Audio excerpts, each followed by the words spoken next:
Halo Sobat Biologi, bersama lagi dengan saya Bu Alaida. Semoga teman-teman selalu sehat dan terus semangat. Hari ini kita akan menjelajahi salah satu organisme paling misterius dan berpengaruh di muka bumi. Coba kalian pikirkan, jadi ada sesuatu yang sangat kecil, bahkan jauh lebih kecil daripada bakteri, tapi mampu menghentikan aktivitas seluruh dunia. Sesuatu yang bahkan tidak dianggap sebagai sel hidup, namun memiliki kemampuan luar biasa untuk mereplikasi diri dan menyebabkan penyakit, dari flu biasa hingga pandemi global. Nah, jadi kita sedang berbicara tentang virus. Di video biologi kelas 10 ini, kita akan mengupas tuntas tentang apa itu virus. Mari kita mulai. Virus ini menular dengan cepat dan bisa menyerang siapa saja. Nah, kejadian luar biasa ini menunjukkan betapa dasarnya dampak sebuah virus. Namun, apa sebenarnya virus itu dan mengapa mereka bisa begitu mematikan, tetapi di sisi lain juga bisa. Jadi yang pertama, apa itu virus? Virus itu berasal dari kata Latin virion, yang artinya itu racun. Virus ini merupakan suatu jasad renik yang berukuran sangat kecil, tidak dapat dilihat dengan mata telanjang, dan hanya dapat diidentifikasi dengan teknik laboratorium yang canggih. Jadi, untuk melihat atau mengidentifikasi keberadaan virus, kita itu memerlukan alat dan teknik laboratorium yang sangat canggih, seperti menggunakan mikroskop elektron, karena ukurannya tadi sangat kecil. Nah, karena virus adalah topik yang sangat luas dan penting, tentu ada suatu bidang ilmu khusus yang mempelajarinya. Jadi, ilmu yang secara spesifik mengkaji seluk-beluk virus, mulai dari struktur, cara bereproduksi, hingga penyakit-penyakit yang disebabkan, itu dinamakan virologi. Jadi, jika kalian tertarik menjadi peneliti yang fokus pada pencegahan pandemi atau pengembangan virus, maka virologi adalah cabang ilmu yang akan tekuni nanti. Seperti yang sudah kita ketahui bahwa virus adalah jasad renik yang sangat kecil, tak kasat mata dan bersifat racun. Tapi pertanyaan besarnya adalah, bagaimana kita bisa tahu bahwa jasad renik ini itu ada? Penemuan virus bukanlah proses yang terjadi dalam semalam. Justru, ini adalah kisah panjang tentang kebingungan, eksperimen yang gagal, dan akhirnya penemuan revolusioner. Jadi kisah tentang virus ini dimulai pada abad ke-19, ketika para ilmuwan itu menghadapi penyakit misterius yang menyerang tanaman, yaitu penyakit mosaik pada tanaman tembakau. Salah satu ilmuwan pertama yang menyelidiki penyakit ini adalah Adolf Meyer. Pada tahun 1883, Meyer ini mendapati bahwa penyakit ini menular ketika ia menyuntikkan getah dari daun tembakau yang sakit ke daun yang sehat. Jadi awalnya Meyer ini membuat ekstrak daun pada tanaman tembakau yang sakit. Hasil ekstrak tadi kemudian disemprotkan ke tanaman yang masih sehat. Hasilnya, tanaman tembakau yang sehat tadi menjadi sakit.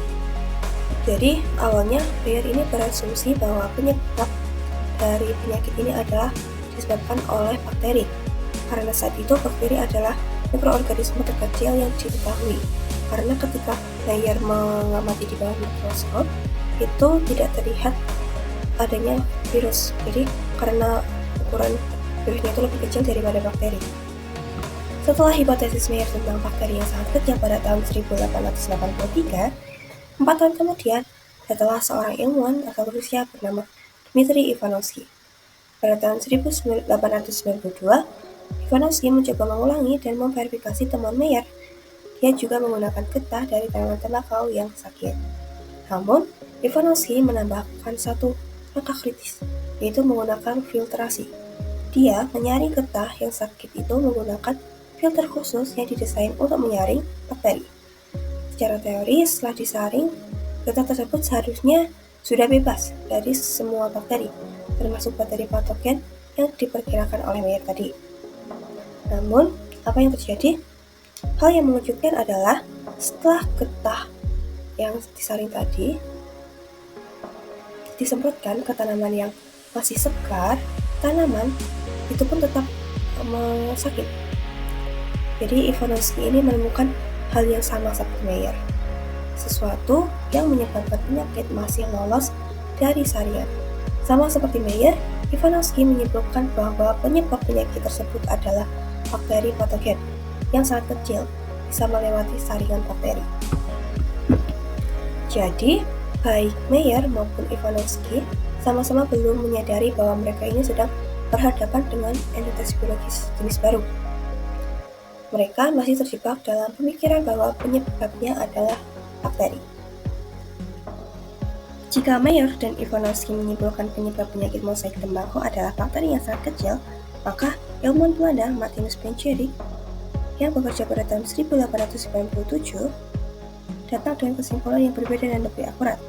Pencheri juga melakukan eksperimen filtrasi yang sama, tapi dia mencoba mengukur bentuk penyebab penyakit itu di berbagai media, termasuk media yang mengandung alkohol untuk membunuh bakteri. Hasilnya, bahwa penyebab penyakit itu tidak dapat dimatikan oleh alkohol. Dari pengamatan ini, Pencheri menyimpulkan bahwa agen penyebab penyakit itu bukanlah partikel seperti bakteri, melainkan suatu cairan hidup yang menular. Setelah Pencheri menyebut agen ini sebagai gagal virus atau bakteri virus yang menular pada akhir 1800-an, konsep tersebut bertahan hingga beberapa dekade berikutnya. Titik balik yang benar-benar mengubah cara pandang ilmuwan terhadap virus terjadi pada tahun 1935 melalui tangan seorang ilmuwan Amerika bernama Wendell Stanley. Stanley berhasil melakukan sesuatu yang luar biasa. Ia berhasil mengisolasi dan mengkristalkan virus penyebab penyakit mosaik tembakau, yang kemudian kita kenal dengan nama tobacco mosaic virus atau TMV. Perlu diingat, dalam biologi hanya zat kimia mati yang bisa dikristalkan. Jika virus dapat dikristalkan secara logika, ia hanyalah zat kimia biasa. Namun, hal yang paling mengejutkan adalah ketika kristal TMV itu dilarutkan kembali dan disuntikkan ke tanaman tembakau yang sehat, kristal itu mampu menginfeksi dan menyebabkan penyakit. Nah, jadi penemuan ini secara definitif ini menunjukkan sifat unik virus. Yang pertama, ketika di luar inang, virus itu dapat bertindak layaknya benda mati, partikel kimia yang stabil dan dapat dikristalkan. Namun, ketika di dalam sel inang, yaitu dapat melanjutkan sifat hidup, yaitu mampu bereproduksi dan menyebabkan infeksi. Berkat penemuan ikonik inilah, kita sekarang memahami bahwa virus adalah entitas aseluler yang berada di batas antara makhluk hidup dan tak hidup. Penemuan Stanley juga menjadi gerbang utama bagi kita untuk mempelajari struktur molekuler virus secara mendalam. Setelah menelusuri sejarah penemuannya yang dalam sini, mari kita ke pembahasan selanjutnya, yaitu tentang ciri-ciri umum pada virus. Oke, selanjutnya di sini kita akan membahas mengenai beberapa ciri-ciri dari virus. Yang pertama, virus itu memiliki ukuran berkisar antara 20 sampai 400 nanometer. Karena ukuran ini, jadi ketika kita ingin melihat virus itu memerlukan mikroskop elektron, memerlukan alat yang canggih untuk melihatnya. Nah, yang kedua, parasit obligat intraseluler. Ini adalah ciri yang paling penting dan menentukan. Virus bersifat parasit intraseluler obligat. Apa artinya? Nah, artinya itu virus ini mutlak wajib hidup dan bereproduksi di dalam sel hidup lain atau sel inang. Nah, ketika di luar sel inang, mereka hanyalah kristal mati yang tidak menunjukkan aktivitas kehidupan sama sekali. Nah, mereka seperti perampok yang harus membajak sel lain untuk menjalankan misinya. Nah, yang ketiga itu materi genetik tunggal. Virus memiliki materi genetik yang merupakan kode kehidupannya, namun tidak seperti sel hidup yang memiliki DNA dan RNA. Virus hanya memiliki salah satu dari keduanya, bisa berupa DNA saja atau RNA saja. Nah, yang keempat itu tidak memiliki peralatan seluler, karena virus ini bukan sel. Mereka tidak memiliki enzim metabolisme sendiri dan tidak memiliki ribosom atau organel lainnya. Ini merupakan alasan mengapa mereka itu harus menjadi parasit. Mereka tidak bisa mencerna makanan, menghasilkan energi, ataupun membuat protein sendiri. Mereka itu harus mencuri dan menggunakan semua mesin metabolisme dari sel inangnya. Nah, Ciri-ciri yang kelima yaitu memiliki struktur yang sederhana atau seluler. Virus itu dikategorikan sebagai sel atau aseluler atau non-seluler. Mereka hanya terdiri dari struktur dasar seperti asam nuklear, berupa DNA atau RNA saja sebagai inti genetik. Lapisan pelindung yang terbuat dari protein yang disebut dengan kapsid. Nah, jadi itulah ada 5 ciri utama virus yang yaitu super kecil, wajib menumpang hidup, materi genetiknya tunggal, tidak punya mesin sendiri, dan strukturnya sangat sederhana. Nah, sekarang kita akan lanjut ke tentang struktur tubuh dari virus. Apa saja bagian-bagian yang menyusun virus? Mari kita simak. Oke, jadi di sini kita akan membahas mengenai struktur dari virus. Di sini ada contoh struktur tubuh virus dari bentuk bakteriofag. Nah, yang pertama itu ada kepala. Kepala virus ini berisi DNA atau RNA saja, yang bagian luarnya itu dilindungi oleh kapsid. Kapsid itu tadi terbuat dari protein. Kemudian yang kedua ada leher. Leher virus itu terdiri atas leher dan kerah yang berfungsi untuk menyangga kepala virus.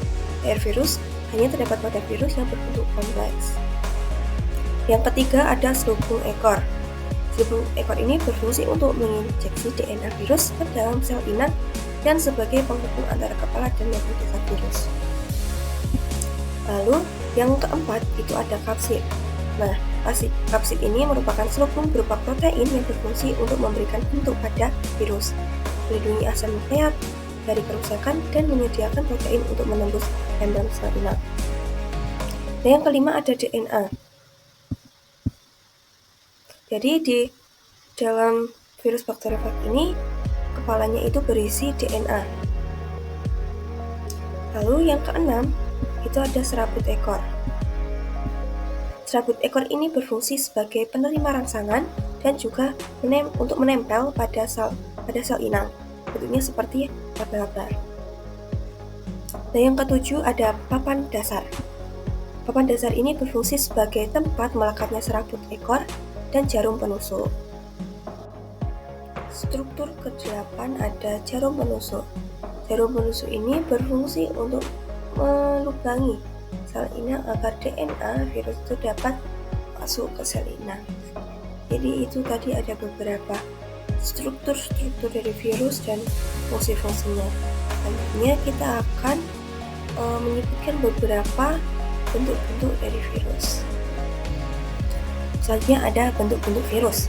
Jadi ada beberapa bentuk dari virus. Di sini ada 6 bentuk. Yang pertama ada berbentuk kompleks, contohnya pada HIV.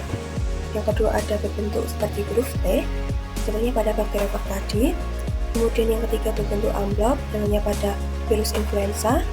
Yang keempat berbentuk polyhedral, contohnya pada adenovirus. Yang kelima berbentuk helix, contohnya pada Leukovirus virus yang menyerang pada tumbuhan tembakau. Dan berbentuk filamen, contohnya pada virus Ebola. Oke, pada pertemuan kali ini kita sudah mempelajari tentang beberapa hal tentang virus, mulai dari sejarah, ciri-ciri, struktur, hingga bentuk-bentuknya. Nah, semoga video ini menambah wawasan kalian dan tetap semangat dalam mempelajari biologi. Sekian dari saya, Ibu Alaida. Wassalamualaikum warahmatullahi wabarakatuh. Bye-bye.